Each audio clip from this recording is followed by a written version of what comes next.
Dans un contexte où les exploitations agricoles ont de plus en plus besoin d'être autonomes et performantes, la Chambre d'agriculture avec l'agrocampus de Saintes ont décidé de mettre en place un parcours de formation innovant sur l'impression 3D. Antonin Goulard, agriculteur à Saint-Maxirt, au nord de Niort. J'ai participé aux formations imprimantes 3D avec la Chambre d'agriculture, avec comme projet la réalisation de roues plombeuses pour semoirs monograines. Moi, je ne connaissais pas du tout ce principe-là.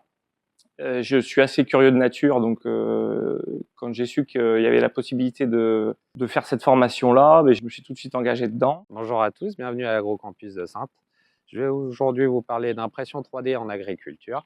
Je suis Guillaume Texier, formateur. Suivez-moi. Donc nous voici ici dans la salle de formation où nous pouvons imprimer en 3D. Et tout l'intérêt de l'impression 3D, c'est de pouvoir refaire des pièces agricoles notamment, les adapter et faire évoluer les outils. Donc on va faire un exemple ensemble. Là, c'est un plan que je suis allé chercher sur un site totalement gratuit où il y a énormément de ressources. Il y a même des constructeurs qui peuvent en donner. Donc on a ici un support ergonomique. Donc tous les paramètres sont déjà pré-remplis. Donc c'est très simple d'utilisation. Et on va pouvoir le lancer ensemble. Donc là, la machine, elle est en train de directement prendre les mesures pour gagner en efficacité. C'est une machine qui va faire des couches superposées, relativement fines, de la taille d'une demi-feuille de papier d'épaisseur.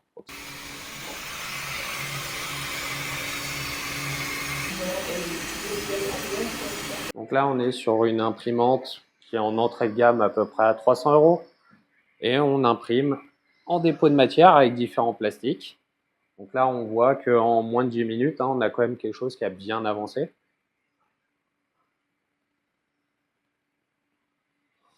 L'avantage, c'est que selon le besoin, on peut imprimer en plastique biodégradable, par exemple pour le maraîchage, coque de marcotage ou tous les systèmes de tutorage. Ou alors, on peut imprimer dans des matériaux beaucoup plus résistants, qui ont une durée de vie nettement plus intéressante pour les pièces mécaniques, poignées de tracteur notamment.